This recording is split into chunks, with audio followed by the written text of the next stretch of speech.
we're very pleased to add this panel and this panel construct to West 2017. And if you like it, it was our idea. If you don't, it was Nora Tyson's idea to have this panel. But actually, Nora, I think it was a good idea. We'd also like to thank Joey Aucoin, who I think Admiral Aucoin came the furthest, although he says he was in Rhode Island anyway. It was just in the neighborhood. We appreciate the fact that some people traveled very far to join us today, all our panelists. My job is to introduce Vice Admiral Jamie Foggo as moderator, who will then introduce each of our panelists. But Admiral Foggo is an 81 grad of the Naval Academy, a career submariner, commanded the attack submarine Oklahoma City and the submarine Squadron 6. In Naples, he served as Commander Submarine Group 8, Commander Allied Submarine Forces South, Deputy Commander 6th Fleet, and Director of Operations and Intelligence, the N3 for Naval Forces Europe, Africa. During that period, he served as Operations Officer J3 for the Joint Task Force Odyssey Dawn, and additionally, he was the Task Force Commander in Joint Task Force Unified Protector in Libya.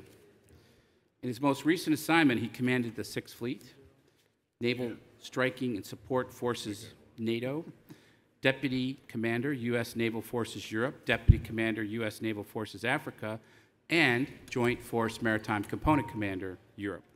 Ashore, he served in a variety of positions and assignments, including Executive Assistant to Chairman of the Joint Chiefs, Admiral Mike Mullen, Executive Officer to Admiral Jim Stavridis as Supreme Allied Commander, Europe, and Commander, United States European Command. He directed the Assessment Division in OPNAV, the CNO staff, N81, and served as Assistant Chief of Naval Operations, Operations Plans Strategy, N3 and 5B. In June 2016 proceedings, he co-authored an article with Alaric Fritz, The Fourth Battle of the Atlantic. That article was a seminal piece that had worldwide reach. Admiral Foggo assumed duties as Director, Navy Staff in November 2016. Let's give a warm welcome to Vice Admiral Jamie Foggo. Thank you, Pete. Thank you. Thanks, ladies and gentlemen. Sounds like from the echo you can all hear me. So first of all, I'd like to just say thank you to Vice Admiral Pete Daly and the professionals from the Naval Institute and also our counterparts from AVCIA, General Shea, for putting this wonderful forum together. Pete joked with me as I got up on the podium here. He goes, "Hey, I just want to let you know I changed the subject from, can we fight to China?" And it was a throwback to 4 years ago when we did this very similar panel in this same room with people like Jim Fennell up on the stage who were right in the pointy end of the spear. And so today we bring warfighters from all over the world, from all over the numbered fleets to talk to you.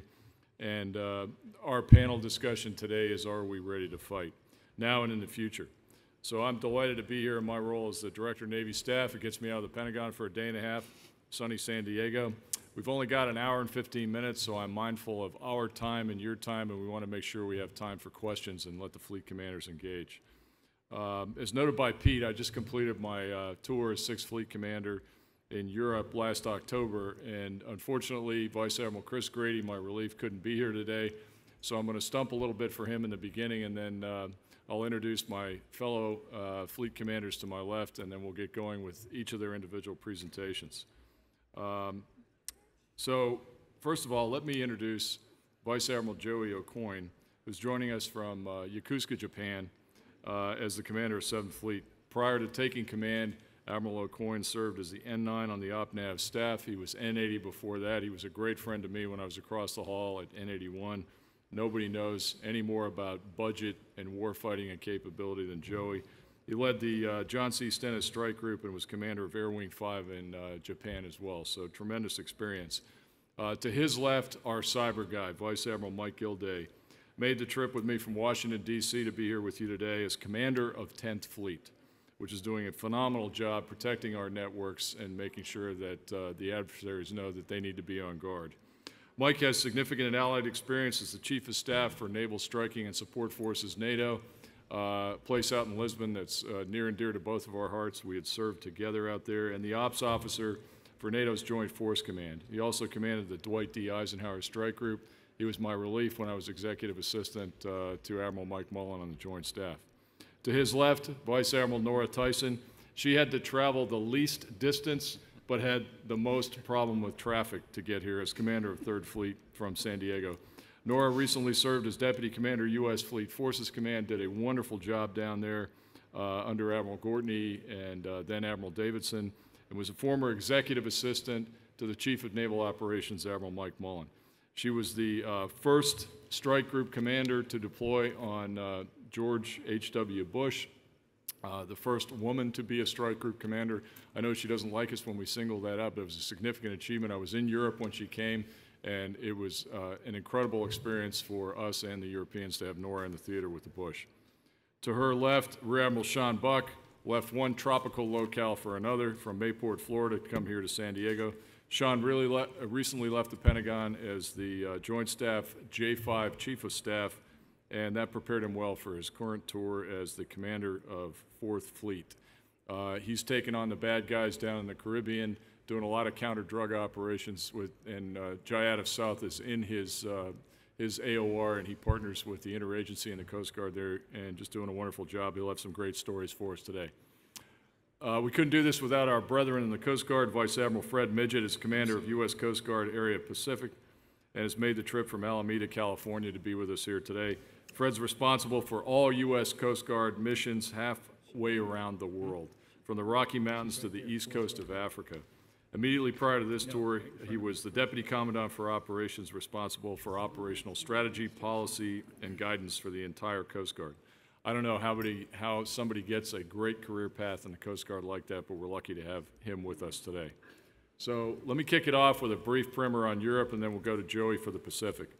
While all of these unparalleled sea service professionals here today will be able to offer you some insight as to whether or not we are ready to fight, and I think the hands-down answer is yes, I'll give you a little bit of what's going on in the European theater. I don't want to steal any of the thunder from Admiral Phil Davidson, Commander, U.S. Fleet Forces Command, and author of the new Distributed Maritime Operations strategy that we are embracing in the Navy, but it's my intent for the panel to illustrate how fleet commanders attempt to execute this vision constantly and in a constantly changing environment and a somewhat constrained operating area.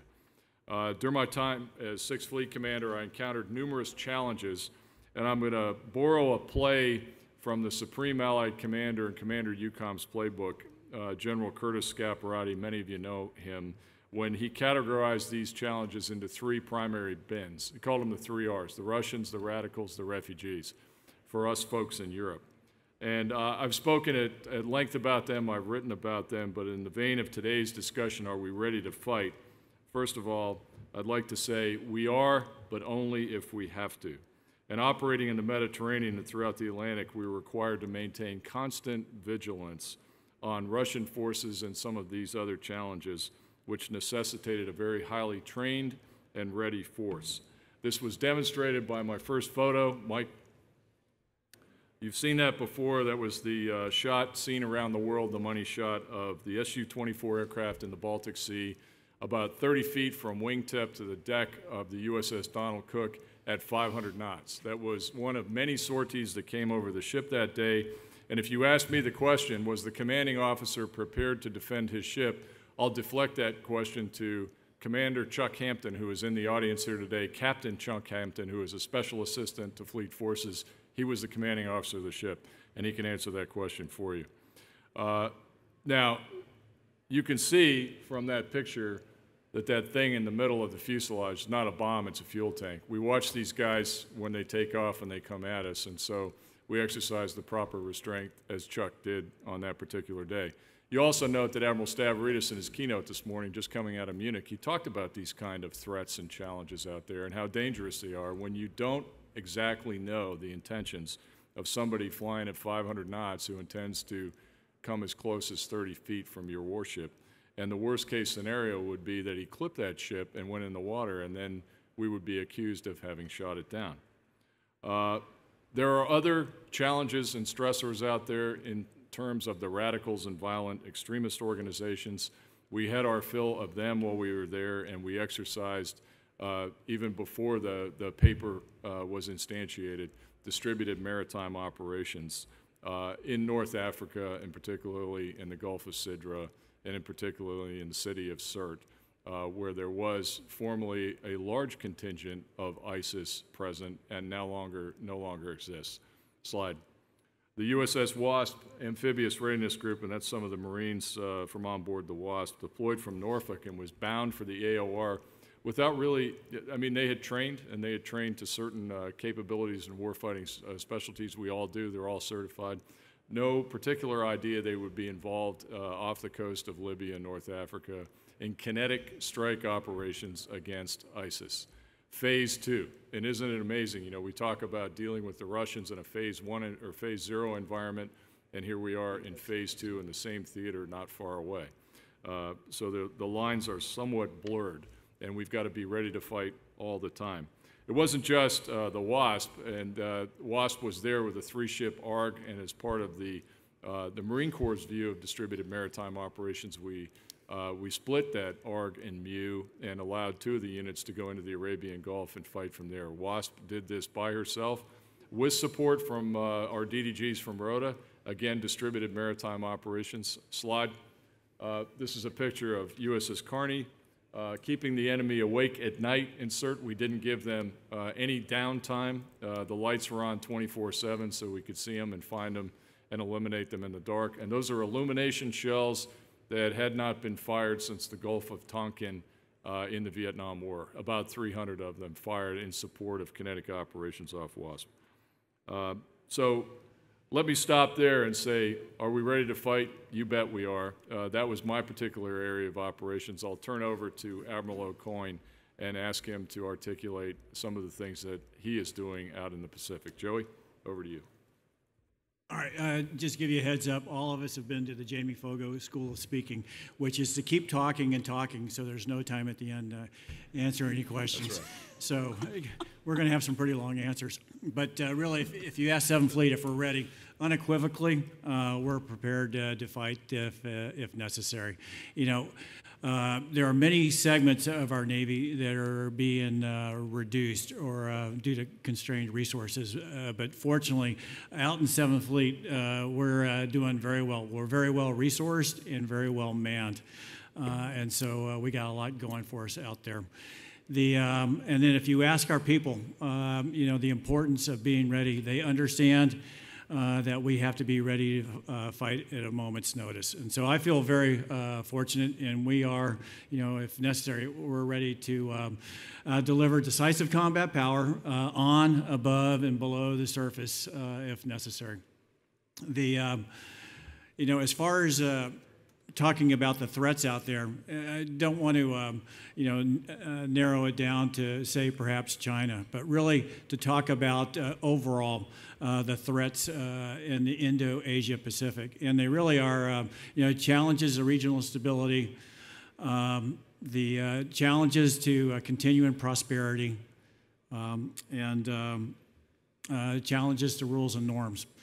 And when I talk to my counterparts out there, fleet commanders, you really can lump those threats into 5 categories, starting with natural and man-made disasters, terrorism and WMD proliferation, illegal and unregulated fishing, human and drug trafficking, and environmental danger to the environment, like the ongoing land reclamation down in the South China Sea. So when you look at those threats, you know, the U.S. Navy has a spectrum of capabilities that really lends itself in those threats that I mentioned. And so in the Indo-Asia Pacific, 7th Fleet is oftentimes the partner of choice just because of the capabilities, the robust and enduring capabilities that we bring to the region. As far as key components of our readiness, a big one is our network of relationships that we have in the Indo-Asia Pacific that really enables us, along with our partners and allies, to maintain the regional stability and security in the region. And that didn't just happen overnight. We've been working on that for a long time. just over the last year, we've done over 100 exercises with our partners and allies, and that keeps us very busy. And the purpose of the exercises is enhance our capabilities, warfighting capabilities, to exchange information, and to train together so that we know one another, we develop relationships, and that will make it easier when crisis arises. We have a number of exercises, big ones like King Sword, Ulchi Freedom Guardian, our Carrot series, a cooperative afloat readiness and training, which I think we're up to 9 now with many of the countries in Southeast Asia, which really enables us to enhance our operability, our communications, and develop those relationships with other navies so that we're ready when the need arises.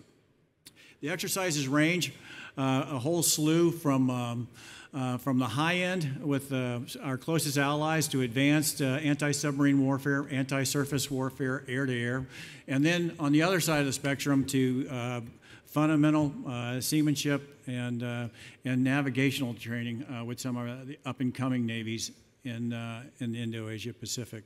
And so that helps us really get to know the area and so to speak, know the terrain so that we're very well versed in the Indo-Asia Pacific and we also know a lot about the navies that sail those waters. So in the long run, the exercises help us a lot. Another factor in maintaining our readiness is the Blue Ridge, my flagship, the good ship Blue Ridge. Which just the last patrol, we patrolled over 13,000 miles and went to 10 different ports and really strengthened our relationships with our allies, with staff talks, with receptions, with community relations, and so forth. Even doing a confidence building exercise with a Chinese destroyer. And so the Blue Ridge also helped us as far as maintaining those relationships with those 36 countries that, for the most part, we are improving our relationships, all but one. Are you going to ask a question on this, or is this pretty much just free speech? Free speech. What we'll do is we'll go through all the fleet commanders, and then we'll come back to questions. Okay. So I'm not. I'm sorry. So I'm already answering the question. Yeah, no, that's good. You're good. It's good. Okay, so I'll curtail and wait for the question to come later then. But it's great to be here, and so you already have half the answer to the first question that's going to come up here in the second. But I will turn the floor over to my good friend 10th Fleet. First question is, how did you get the question? I'm the cyber guy. I don't have the question. All right, Mike, you're doing something wrong. So to answer the question up front, are we ready to fight tonight? I think the real answer is it depends. And give that a little bit of context, I need to talk about the threat. And so the threats that we face in cyberspace have no home port. They have no geographic boundaries. They operate in a domain that is global. They hide in places like coffee shops in Portugal, libraries in Uganda, and their attack vectors are often difficult to pick up. They tend to obscure within the rest of the traffic of cyberspace, with some 4 billion users online at any given time. It's a difficult problem sometimes to sort the mix, as they say in the aviation world. Some of the trends that we see right now, a rapid increase in the number of cyber actors, and this has been going on for some time. A rapid increase in capabilities, both the stealth and the lethality of malware. And it's cheaply available or available for free and is produced at a rate of a new piece of malware every some 3 or 4 seconds. We see a higher degree of automation, particularly from proxies that operate on behalf of nation states, and their ability to spray and pray malware not only at .mil target space, but also .com. We also see reverse engineering going on all the time. So a good example of that is encryption, which was intended to help us keep our communications private and keep our data secure. Well, ransomware has flipped that and used encryption in ways that we initially didn't think possible to hold our systems at risk. What underpins all the trends that I just spoke about is the fact that there are no internationally agreed upon peacetime norms in cyberspace that maintain and that keep a tamp on an arms race, if you will, in terms of rising numbers of actors, rising numbers of capabilities. There is no significant deterrent to malicious activity in cyberspace. The other thing is, I would mention is that some of the nation-state proxies that target the Department of Defense or our Five Eyes allies or our other partners are the same actors that are also targeting Sony. They're targeting the Democratic National Committee. They're targeting Anthem and OPM and the Joint Staff and the White House and the Senate and the State Department. And so they're active in .com as well as .mil. There's an advantage to that, and that advantage is the partnership that we have with industry. There are some very, very good cyber defense firms, many represented in this audience. And the information that you collect and that you share with us on those advanced threat actors in those systems out in industry that have been attacked, they add to the adversary playbooks that we build, and we get a better understanding of how these actors operate in cyberspace. So I will just leave it for there with context, and then we'll follow up with some questions. Okay. Nora. I just want to say thank you again to Pete Daly and to the Naval Institute gang and AFCEA for putting this on again. It is a tremendous venue for us to talk about any number of things, but the challenges that face us all these days. And I want to thank Jamie for moderating and my fellow panel members. From my perspective as the 3rd Fleet Commander, are we ready to fight any day? And I'll go back to what Mike, Joey, and Jamie just said. There's a lot of challenges out there today. Nobody's going to argue that. My job at 3rd Fleet is, well, one of our jobs at 3rd Fleet is to ensure that the forces that are deploying from the West Coast are as ready as they can be for whatever challenge they may face. And whether it's in 6th Fleet and some of the challenges, the Phase 2 challenges that Jamie talked about, whether it is what Joey's seeing out in 7th Fleet, Sean's folks down in 4th Fleet, and I will say along with that, Fred's team working with us on the drug problem, or us working with them, however you want to look at it, I would say we are ready. And the reason that I say that is because the communication flow, I think, is as good as I've seen it in my career between the forward operating forces, primarily for us, 7th Fleet and 5th Fleet, but again, as we deploy forces from the West Coast, from the East Coast, you don't know where they're going to end up. And so we prepare folks for whatever contingency they may face globally. So CSG 15 is the training and certification strike group on the West Coast. Their sister strike group, CSG 4, on the East Coast. 3rd Fleet is responsible for ultimately certifying the forces that go forward.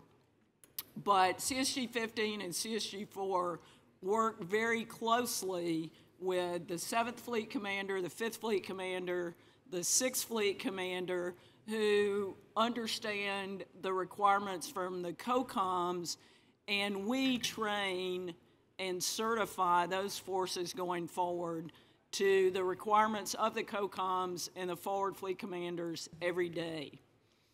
Additionally, We are working with the TICOMs, and I think some of my TICOM brethren are out there in the audience today, but ensuring that those platforms, be they ships, be they aircraft, be they EOD forces, whatever the case may be, submarines, that those platforms and those individuals who operate those platforms are prepared as they can be when they are handed over to CSG-15 and 3rd Fleet for the integrated phase of training.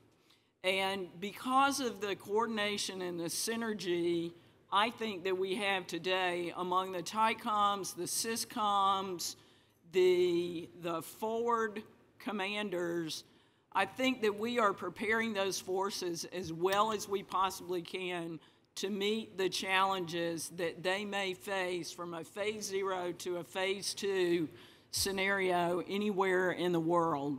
We recently deployed Carl Vinson Strike Group, and we did something new with the Carl Vinson Strike Group. After she was trained and certified in the phases, the basic phase, the integrated phase of training, we did something, and Admiral Shoemaker mentioned it this morning, called the Fight to Hawaii. And what we did was, post-certification of that strike group, we gave them some extra instruction, if you will, some extra training as they transited to Hawaii. And they did, the Air Wing did more flying, they operated MCON. We then put them through the undersea warfare exercise once they got out there. So once they got in theater and they entered the South China Sea on Friday, that they were as prepared as they possibly could be. And Joey talked a little bit about the exercises in 7th Fleet. It doesn't stop with the certification. Continually, while these forces are out there on deployment, they are sharpening the spear with our partners and allies and working to ensure that every day they're as ready as they can be to face those contingencies. Additionally, for 3rd Fleet, we have a defense support of civil authorities mission and a maritime homeland defense mission that we are responsible for with our Coast Guard friends, with our Canadian friends, and with the joint forces. And so we have forces every day that are assigned as our maritime homeland defense forces, and we continually do exercises under NORTHCOM and U.S. Fleet Forces, who is the naval component under NORTHCOM, to ensure that we're as ready as we can be in the event of a natural disaster for the defense support of civil authorities, and if the case may be that we have to provide maritime homeland defense. So I feel very confident that we are as ready as we possibly can be for any contingency globally. We have talked about the challenges that we face. Do we have enough ships? Do we have enough aircraft? Is readiness where it needs to be? We can always use more ships, more aircraft. We talked this morning about the maintenance and the modernization piece. We're all working together to ensure that we are getting our forces through that maintenance and modernization. So again, the sailors have the most ready platforms for them to go out there and fight if they have to. And I'll stand by for any questions. Over to you, Sean. Thanks, Admiral Tyson. Admiral Daly with the Naval Institute and General Wood with AFCEA, thanks for giving me the opportunity to join this coming from the East Coast. Admiral Foggo, thanks for including me to sit on this panel with my fellow numbered fleet commanders. It's an honor to be here and represent my 4th Fleet team. I'll provide a little upfront context. I'm a numbered fleet commander in the United States Navy who has no permanently assigned or allocated forces. So I bring a little bit different perspective to answer that question as to, are we ready to fight? Are we ready to fight tonight? And I can unarguably say, yes, we are, because I have a different perspective One, I've got many ships that are strategically dispersed in the Mayport, Florida basin. They're under the command and control of flag officers and organizations up in Norfolk, and I watch them pull in and out of the basin each day as they prepare to go support overseas deployments to other combatant commands. And I watch them go through all their certifications, all their training and workups, and they're doing very, very well. I also have a perspective when forces chop to the 4th Fleet AOR, I take operational control of them. They then do belong to me, and they operate in the Southcom AOR, and I can tell you across all 3 of my lines of operation, they do very, very well, be it maritime security operations, the detection and monitoring of the counter-illicit trade fight, the counter-narcotics fight, in security cooperation activities, where we participate in exercises and have many different engagements with our partner nations to build partnership capacity, and also in response to crisis or contingency.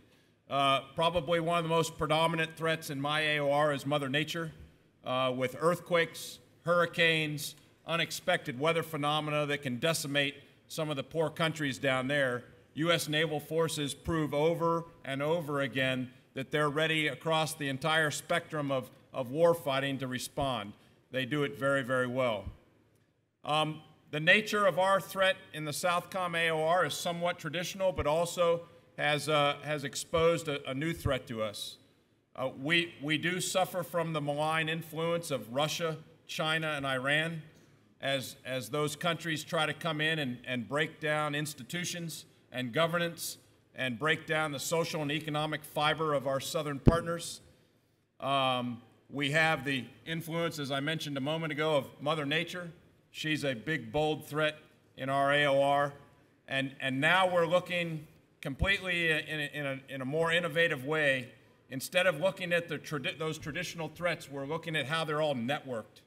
And Admiral Tidd has all of us in the Southcom team embarking on a new strategy to go after the nodes of the key networks, to understand how the networks are connected and interrelated, how they operate, as opposed to trying to chase a single commodity strategy that has defined our AOR for decades, that of counter-narcotics. I'll leave it at that now. I look forward to taking your questions. Sir? Hey, thanks. Thanks very much to the Naval Institute for inviting the Coast Guard up here. It's great to be up here in a sea of khaki. There's one other Coast in the audience here, and I already told him if you have any tough questions, I'm handing them off to him. But I get a chance to work with these other folks pretty regularly, more often than you would think. And so if you asked me if the Coast Guard was ready to fight tonight, I would tell you, yeah, they are ready to fight tonight. And in fact, they're ready to fight today. And in fact, they are fighting today and tonight and last night in traditional Coast Guard missions. With the drug war that you hear so much about down in the Western Hemisphere. It takes a lot of effort. It connects us to naval intelligence, and it's a traditional mission that you would expect the Coast Guard to have, which would be interdiction and picket, things that we would augment the Navy, that we do well. And that's very much an issue of figuring out where the targets are, understanding MDA, sorting them out, figuring out who you're going to look at, picking the one, and then sending a boarding party over and doing boarding and visit kind of things. So many of the things Admiral Aucoin talked about, such as illegal unregulated fishing and law enforcement and piracy and humanitarian assistance and disaster reliefs, those are traditional kind of Coast Guard missions as well. And it gives us a connection into a lot of other AORs, particularly over throughout the Pacific, in other nations whose navies do a lot of Coast Guard kind of things. So absolutely, I think we're ready to go, and I think it's a good connection to the things that you would expect the Coast Guard, the way we would augment the Navy in times of conflict. The last thing I'd tell you is, are we ready to fight? Yes, we're ready to fight. Can we fight harder? That's where I'd hesitate. And the reason I would hesitate is that we're already pushing the ships that we have and the men and women that are on those ships, I think, as hard as we can push them. So we've used up what I consider to be the surge capacity, and we got the pedal all the way down. Cocaine production is absolutely through the roof in the Western Hemisphere. And we've got more that's coming up north, and we have ships to stop it. So I'll hand it over to you now, and I look forward to your questions. All right, thank you very much. Very distinguished remarks from our panelists, and ladies and gentlemen, thanks for getting through that very quickly. I'm interested in going to questions from the audience as soon as possible. I've got things that I can keep the panel talking about and going on for the preponderance of our remainder of 45 minutes, but we'd like to hear from you. So I want to open that up to you first and see what curiosities you have for our panelists. And there are mics out there to be distributed. I have a quick question. Yes, sir. As an icebreaker, first, thank you to all the panelists for appearing, taking the time, and for your synopsis of your readiness to fight. Recently, each of the service vice chiefs gave some pretty grim testimony about current readiness. And I'd ask you to talk about, you've already kind of touched on the forces that you're providing forward, either as a provider or the person who's the receiving team. But it seems that a lot of the limitations that were cited by the vice chiefs, including Admiral Moran, had to do with bench strength and what's behind it. And I just asked the panel to comment on that. Any takers? Just from forward deployed, as I said earlier, that we don't see some of that because we're pretty well resourced. But you know, with the vice chief speaking in front of the Congress there, you know, where we were in 9/11, we had a lot more ships and 400,000 people, and we've come down significantly. And the pace we're at, you know, FDNF, there are a lot more requirements out there than we have resources, and so we're having to cut back and make sure we're maintaining the maintenance and training out there in the forward deployed Navy. Yeah, I'll jump in real quick.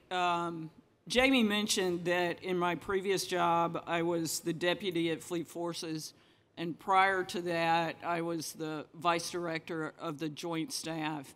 And so since 2012, when I first got to the Joint Staff, I've been on the sidelines or in the middle of readiness generation. One of the things that we talked about specifically during Admiral Greenert's tenure as CNO was appetite. I think somebody mentioned it at the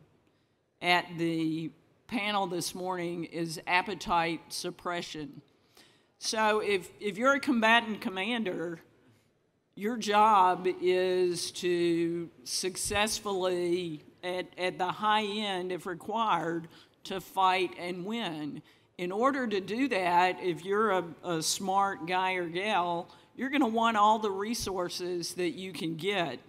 So I would venture to say that if Admiral Harris could get his hands on 5 aircraft carriers, and if the CENTCOM commander and the EUCOM commander likewise, and of course my buddy Sean Buck here, who is asking for rowboats, he's asking for anything we can give him down in Southcom.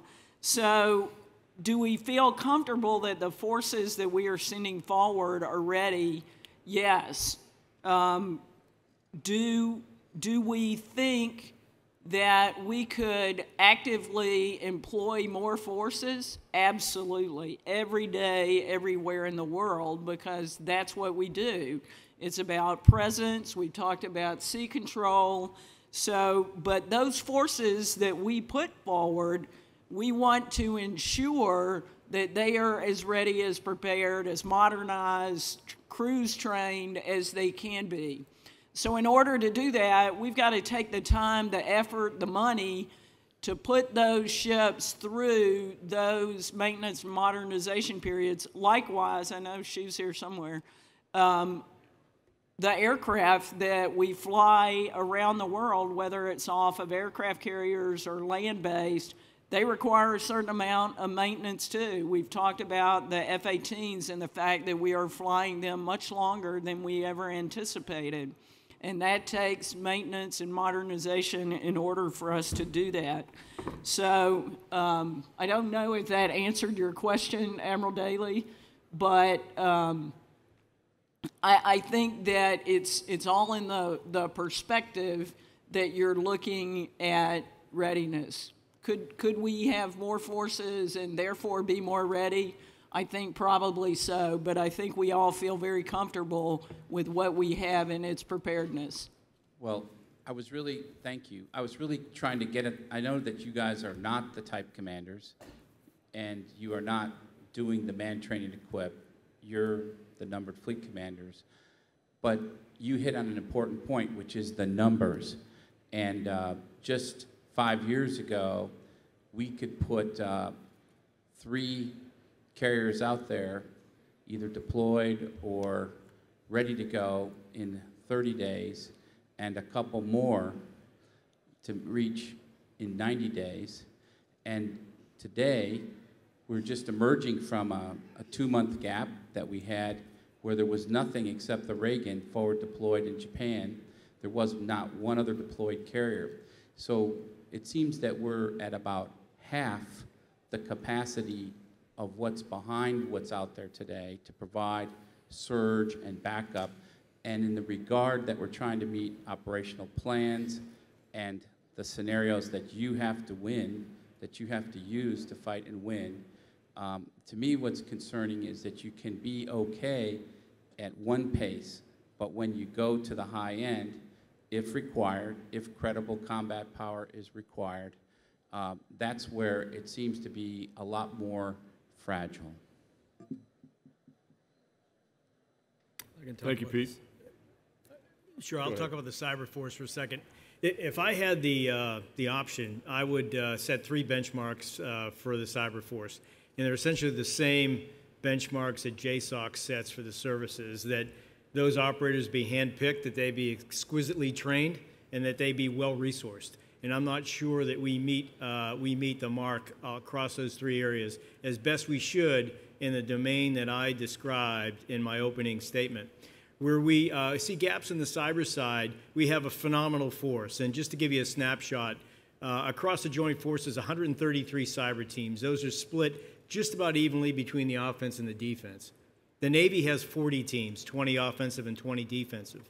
Now, the offensive teams, we present to the force commander, or the joint commander, which is Admiral Rogers at U.S. Cyber Command. We retain 6 cyber protection teams. But all of those teams, they need to either be on mission or they need to be in a simulator every single day. And so the only parallel that I can draw is to ASW operators and the fact that those skills atrophy very, very quickly. And it's the same thing in cyber, particularly with a high-end threat that continues to evolve in terms of lethality and stealthiness. And so we need to put more money into a persistent training environment that allows these operators to be training every day if they're not actually on mission. Because the mission requires that we do not operate on a cyclic cycle, and so it's 24/7, 365 in this particular at 10th Fleet. Separately, besides the training piece, it's the capabilities piece. And so I described a threat actor that is able to get his hands on new tools literally by the hour. I need better tools than that than the adversary has. And so I want the best developers available, and I want to attract them to the United States Navy so that we can bring a punch to the fight. And the last thing, I guess, that I'd say we probably need is a way to retain people in an environment where, for the folks in industry who are sitting out there in cyber defense, you're poaching from each other every single day. And so I am not in an advantage in that particular fight to retain people. The best thing I can do is to keep them on mission and give them the toughest problems possible, and that's what we try to do. Thanks, Mike. Let's go to our second question at the mic, please. Hi. I work for a small defense contractor. I'm an exploit developer, and my question's for Admiral Gilday. What avenues currently exist to allow small business to sell weaponized exploits to the Navy? And so, principally, we need to get you through DIUX in order to field those capabilities rapidly. And we're also going to want to have the ability to tinker with whatever you bring to the table, because we may want to customize it. And so there are agreements that have to be forged, but I think the right answer is DIUX out in Silicon Valley or Austin or Boston, because the acquisition cycle that we have that typically that fields equipment or fields anything takes a couple of years is not going to do it. It doesn't do it for us. Quick follow-up. Yeah. So I'm familiar with DIUX just a little bit. They seem to be more where they publish RFPs and they don't answer unannounced white papers that are submitted. Does that correlate to what you know? No, not at all. And so I actually have a Navy Reserve element up at DIUX selfishly to look out for our interest. And if you talk to me later, we can put you in contact with those folks. Thanks. Yep. All right, Sydney, it's always bad when you walk to the podium with your laptop open, ready to talk about something. So go ahead. The floor is yours. Sydney Friedberg, Breaking Defense. A question really across the board, since we actually have lots of operational commanders in geographic fleets, and then we have 10th Fleet. With cyber being, on the one hand, in everybody's everything all the time, and yet also being this a globally interconnected thing that doesn't respect traditional theater boundaries, how do you work together? It's something that's crucially involved in every single fleet's operations, on every platform, and potentially in your pocket. And yet also there's this global element that is necessarily centralized at Fort Meade. And it seems very hard, at least in my layperson's mind, to reconcile those two things. How do you do it day to day? So how about if I lead off and then you guys can pile on, because it's not going to be a perfect answer. And so the first thing I would say is that we execute through our task force structure, which is essentially in 10th Fleet. It is functionally oriented, functionally focused, regionally aligned, globally connected. And so I have commands that are focused solely on the Pacific, right? That are focused on cyber actors, that are focused on intelligence collection, signals intelligence collection, that are focused on providing Admiral Aucoin communications, and they are regionally focused. Same thing in 4th Fleet, same thing in 5th Fleet, same thing in 6th Fleet. And so that connection is through those task forces. I think part of the problem that we have is that, and this goes right to Admiral Davidson's argument on fleet centricity, is that if we'd like fleet commanders to dominate, to basically own the battle space and to fight the fight in the battle space that they own, then you really have to resource their staffs to do that. And so there's a convergence here of communications, cyber, EW, and SIGINT that looks like a Venn diagram, right? And so they all come together in a fight, in a very fast-moving fight. But I don't think that we have given that kind of expertise with a deep bench to fleet commanders organized in that fashion so that they can fight in this domain very, very quickly. And so I think that, what they're going to say is they are grasping for information about, how are they at risk? Can 10th Fleet do more to assure me that my critical key cyber terrain is protected? And so they don't see enough of me. I'm operating through my task forces, but it's probably at this point, given the scope and scale of the threat, inadequate. You want to go? Go ahead. That was a good question, and like other mission areas, it is not as mature. We understand that, but it really impacts all of us, and so we want more and understand that we're not there. That we've been working on anti-submarine warfare and others for quite some time. The cyber realm, I think we all understand how much it impacts us. But we need to work together. There are some areas that we are going very well in I&W that really give us good situational awareness in our AOR. And we want that to continue, but we got a long ways to go in the cyber realm. Nora? Yeah, I'll just add that this is another one of those mission sets that requires an incredible amount of coordination, collaboration, synergy. There's a hardware piece to this, and that is, Pat Piercy talked about it this morning, what the surface warfare community is doing as far as the cyber task force and the training at the basic level. So there's a hardware piece that involves SPAWAR. It involves, I'm looking at Boris Becker and Matt Kohler sitting here together. It's, do we have the hardening of our platforms? Have we trained the operators appropriately so that they can operate that hardware? And then from an operational synergy with Mike and his teams out there, we've got to make sure that all the dots are connected through that basic phase of training with our warfighting development centers.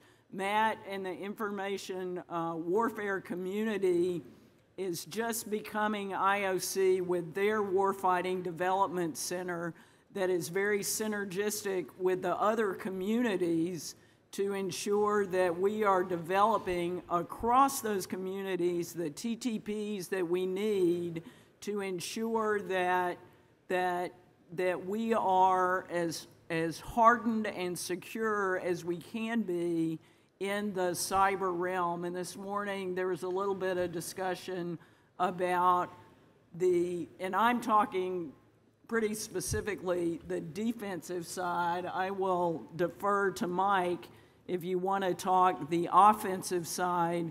But again, that's one of those things that it takes all of us on the TICOM level, the SysCom level, the operators to ensure that all those dots are connected, because as Mike knows better than anybody, it is a fast-moving target, both offensively and defensively, and we've got to do everything that we can with the industry, with our joint partners, with our allies, to make sure that we are as hardened and as prepared as we can be. In an AOR where I don't have an imminent high-end threat, I can be much more deliberate in how we operate and protect the soft underbelly of our country. I'm advantaged and enabled quite well by the task force organization that Admiral Gilday has described. Indications and warning are very, very good for me. I'm a numbered fleet commander that has to be more predictive, more deliberate, and ask for resources to get after my mission sets. And with the great I&W that I get on the offensive nature from my task force assigned to the 4th Fleet, I'm able to do that. And then I echo all the comments on the defensive nature of all of us across our force, be it whatever community that we have in the Navy. Thanks. Fred, what about the Coast Guard? Yep, there actually is a Coast Guard Cyber Commander. His previous assignment, it's a flag officer, his previous assignment was a 7 at U.S. Cyber Command. So he's connected into the joint world, and he's got a couple of bosses. He's a direct report up to U.S. Cyber Command. Also has got a direct report into the Commandant.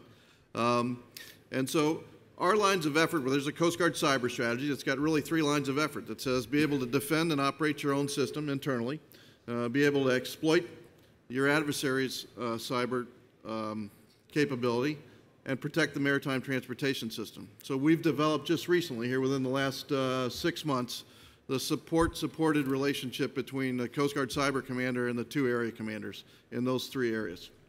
So obviously a lot of work to be fleshed out there, but as far as the who's in charge when, we've nailed down the pieces about how we would respond. Thank you. Young lady.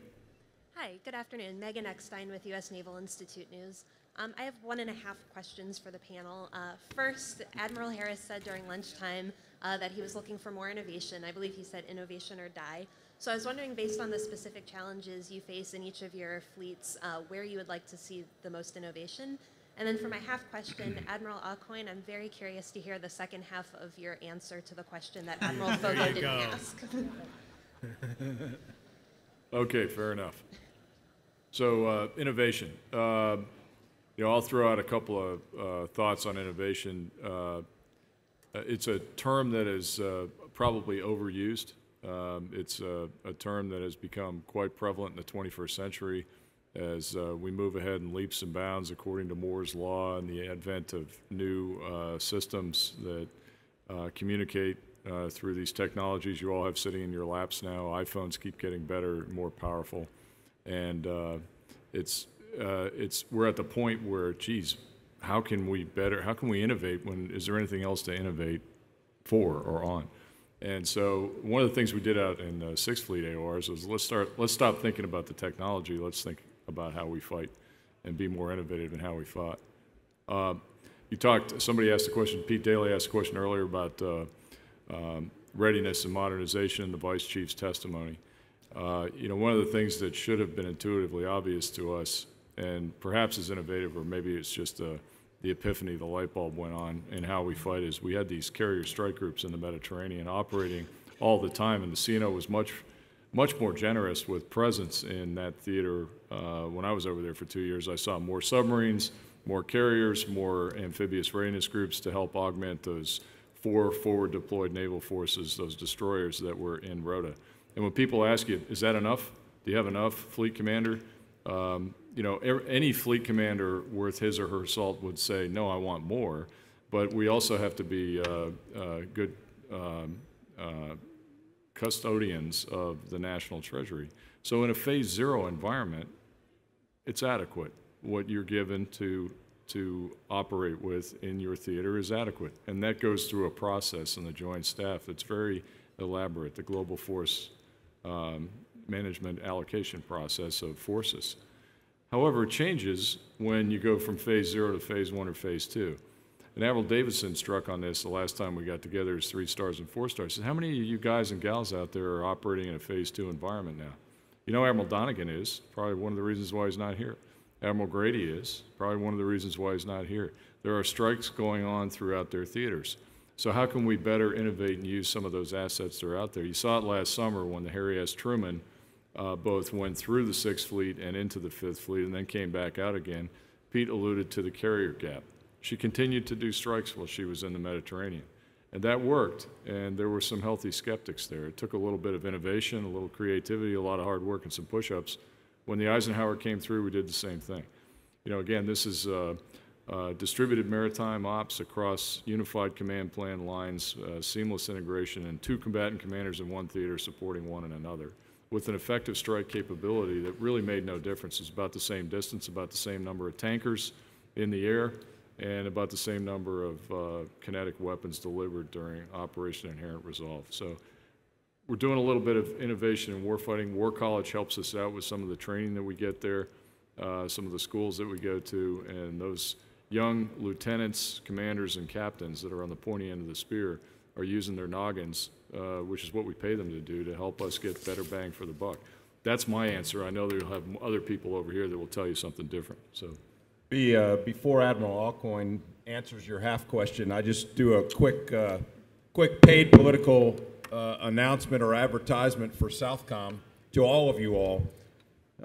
We like to present ourselves to each and every one of you as the U.S. Navy's laboratory of choice for RDT&E, for any maritime systems or TTPs.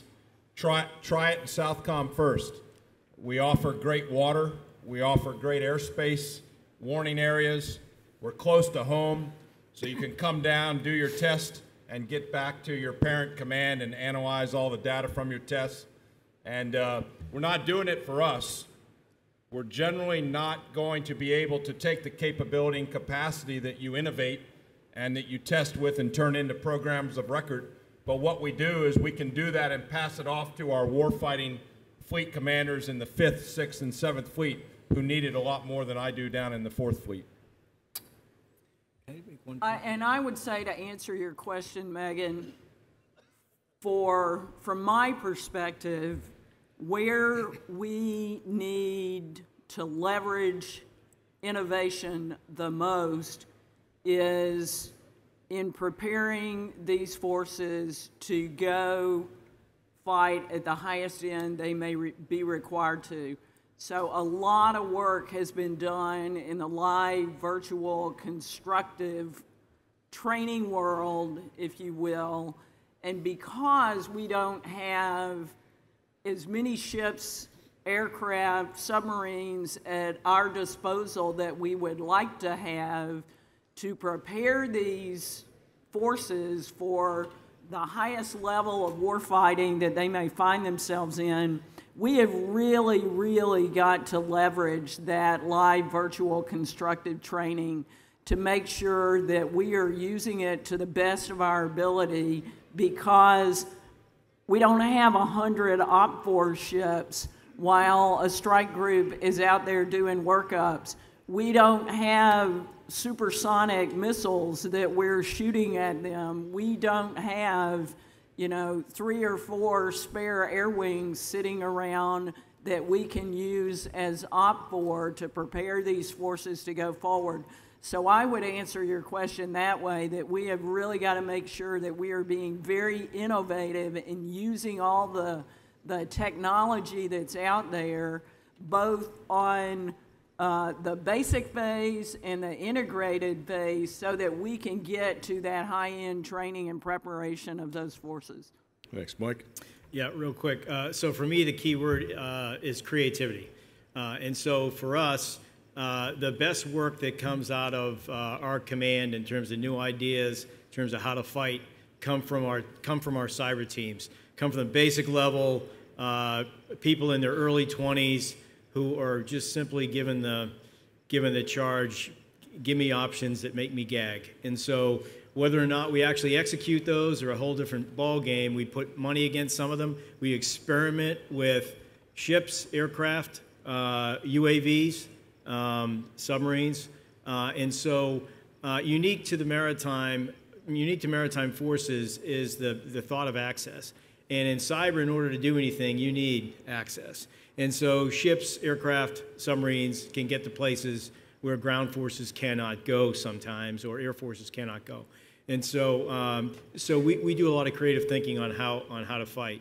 On the innovation piece, for me, we really are trying to leverage things that are coming out of industry. And I say that because the things that are being developed to solve problems in companies that have legacy networks just like we do, they're the same solution sets. They're just applied in a different network. And so those solutions are coming from outside of the lifelines largely. And so it's up to us to find those right solution sets, to find those right technical solutions, and the ones that are attractive to us are the ones that we can, of course, scale globally.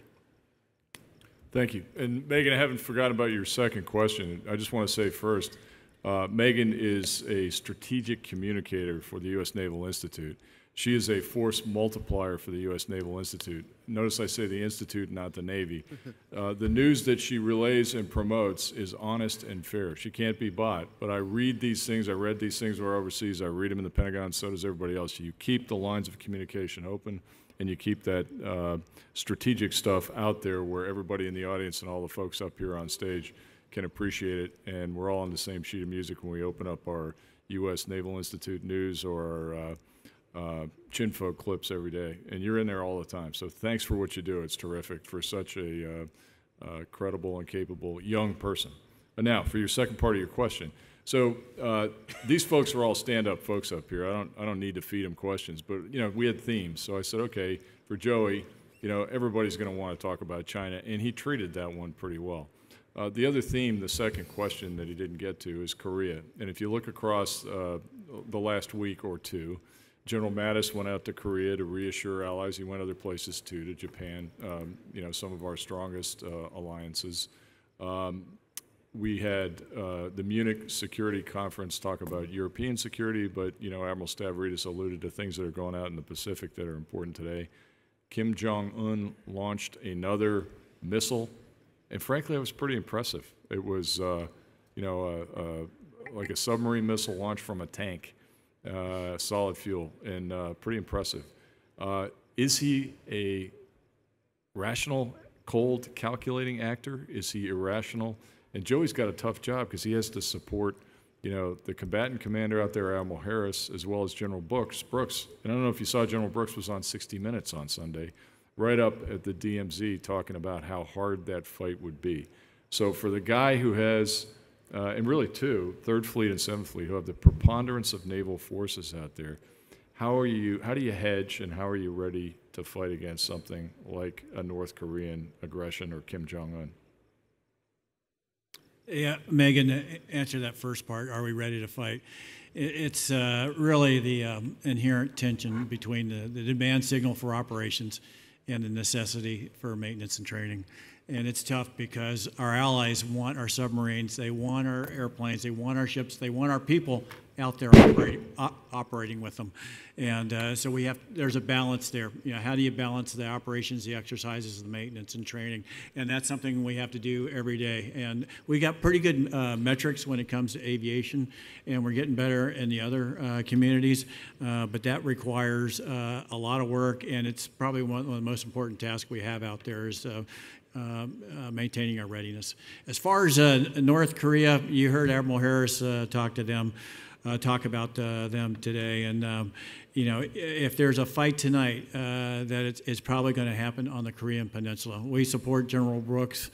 You know, and the first thing we say is we hope that North Korea abides by the United Nations Security Council resolution to stop development of nuclear weapons, but I'm not holding my breath on that regard. And so what we really rely on, it's a three-pronged approach, technology, you know, our partnerships and training. And technology, really, 7th Fleet is, you know, with the shift to the Pacific, we get the best equipment. You know, we've got E-2Ds out there in Iwakuni now. We got the F-35Bs with 3 MEF. We got all Super Hornet Air Wing, and in a couple of years we'll have F-35Cs out there. We got Virginia-class submarines making lots of deployments in the Western Pacific. And we also have high-end upgraded BMD shooters in our DDGs. And so, you know, that combined with the Tippy-2s that we have in Japan, the Patriot batteries, it provides a pretty good umbrella as far as ballistic missile defense. As far as partnerships, we're in our 64th year with the South Koreans and the mutual treaty in our alliance that is a foundation for the peace and stability in the peninsula and in the region in Northeast Asia. They do help out quite a bit. And we do a lot of exercises with them. We have 2 major exercises under General Brooks, Key Resolve and Ulchi Freedom Guardian, that we show the North that we're ready to deter any aggression. So those exercises and those partnerships, I think on a daily basis we show the North that we're ready to effectively stop them if the need arises. Nora, anything to add on the Koreans? Do I have anything to add on the Koreans? Yeah.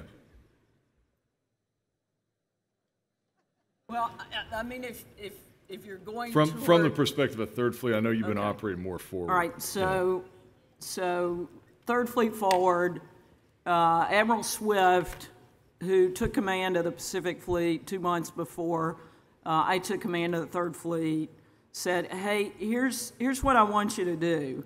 I want to blur this dividing line, the international date line between Third Fleet and 7th Fleet, and I want Third Fleet to be able to complement 7th Fleet, provide me, Admiral Swift, more flexibility with the forces that I have available to me in the Pacific AOR, being 3rd and 7th Fleet. So what we have done in the past really 18 months is we, 3rd Fleet, have worked very closely with 7th Fleet and PAC Fleet in developing our 3rd Fleet's capability to command and control forces forward in the Western Pacific, with the assumption that if something were to happen, and as Joey said, the #1 probability of a fight tonight scenario would be on the Korean Peninsula, would be in the KTO, the Korean Theater of Operations. If that were the case, the assumption is that Joey and his team would be pretty busy up there working for General Brooks in managing that problem, and Third Fleet would be available to provide that command element to handle whatever else may happen in the Pacific Fleet AOR, be it another Aceh. I'm looking at Admiral Crowder right now, who's very familiar with that scenario. Be it a major humanitarian disaster requiring that level, a JTF 3-star commander, be it some scenario, maritime security issue in the South China Sea.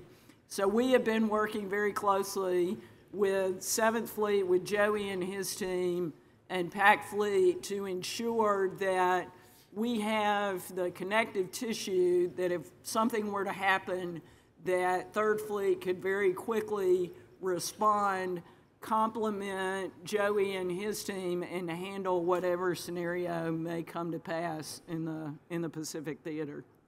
Thanks, Nora. Vice Admiral Jay Donnelly had a question. This is for Admiral Aucoin.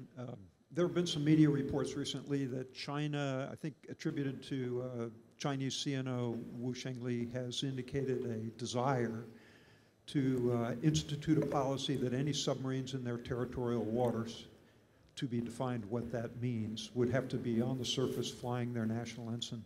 And I just wondered what 7th Fleet's readiness today would be if that policy came out from China. We're going to, standard response is we're going to fly, sail, operate wherever international law allows, and conduct our submarine operations just like we've been doing. The same could be said for the ADIS that proposed in the South China Sea, that we're going to continue to fly our aircraft like we've always been doing, and maintaining the peace, stability in this region like we've been doing for 70 years, and the whole area has prospered as a result, but not to change as a result of what was said the other day. Sir. Bruce Rennie, Naval Submarine League. Question for 7th Fleet. A couple years ago when Freedom completed her first deployment to Singapore, there were some stories that came out of unattributed sources at 7th Fleet that they didn't see a role for that platform in the 7th Fleet. Have we figured out what to do with LCS, and could you comment on what you think the strengths and weaknesses of that platform? Yeah, I can tell you that we want LCS out there as soon as possible. Freedom came out and operated for a year, did unbelievably well. 9 to 10 exercises, went over to India, participated in Malabar, and is the right size ship with a very low draft there and smaller size, smaller crew that really works well with a lot of those countries in Southeast Asia, and was very happy. She had an issue after that year, and we brought her home. We've got the Coronado out there right now. It just went into Brunei and is sailing back to Singapore, doing very well. The crew is doing a nice job. They're flying the Hilo. And I cannot wait until we get more LCS there in Singapore, and also up there in Japan as well. There definitely is a role for that size ship and the modular capability inherent in that design. Okay, Pete says we have time for one more question. Young Marine officer there, take it away. Ma'am, sir, Lieutenant Adams, 3rd Intel Battalion over at 3MEF. My question's for Admiral Aucoin. One of the ways that we've been able to counter Chinese progress into the South China Sea is our relationship with the Philippines. And I was wondering, on your level, have you seen a degradation of our relationship or the exercises in scale or scope with the Philippines? And if so, has there been a reconsideration of how we can maintain our relationship with the Philippines through possible counter piracy or counter drug exercises, specifically within like the Sulu archipelago or anywhere else with the Philippines, sir? A great question, and our relationship with 3MEF has never been stronger. You know, we make a great fighting team between 7th Fleet and 3MEF there. As far as the Philippines, one of our 5 allies that Admiral Harris mentioned there at lunch, and there is a lot of reports coming out about questioning our relationship. We are pressing forward. We still have a very good relationship with the Philippine Navy. They want us there. We do detachments, P-8 detachments, Growler E-18G detachments, our EOD, and our SEALs go there. And so I think we're working through these perturbations that we're seeing now. That we've been a strong ally with them for so long that I think, at the working level, at our level, we're seeing things go as, as they have been, and hopefully the newspapers will report some of that in the weeks and months to come, because that's an alliance that we want to maintain. Thank you, sir. All right. Thank you very much. I think that's a limit of our time, and back over to Admiral Pete Daly. Well, thank you, and I'm ready to credit Admiral Tyson with an excellent idea, because I think getting this panel together really does work, especially when you consider the direction the Navy's going with respect to operational centricity and some of the other distributed warfare concepts that are, being exchanged. It's an excellent panel, and I just want to thank again Admiral Foggo, Admiral Aucoin, Admiral Gilday, Admiral Tyson, Admiral Buck, and Admiral Midgette for making the time to do this, have this exchange, and travel so far to share with us today. This would not be a Naval Institute FCA event if we didn't hand out at least one Naval Institute press book with an FCA bookmark. And on behalf of the Naval Institute and FCA, we thank you. We're giving each one of you a copy of Rules of the Game by Andrew Gordon. I think it's an important book because it talks about where the Brits were at Trafalgar and where the Brits were at Jutland, and how and why they got there and the lessons learned from that. Of interest, Admiral Richardson, when he was Vice Admiral Richardson and commander of the submarine force, he paid his personal money to bring this book back and bring it in print to be available to his junior officers to read. So we thank you again and really appreciate this. Let's give our panel a hand.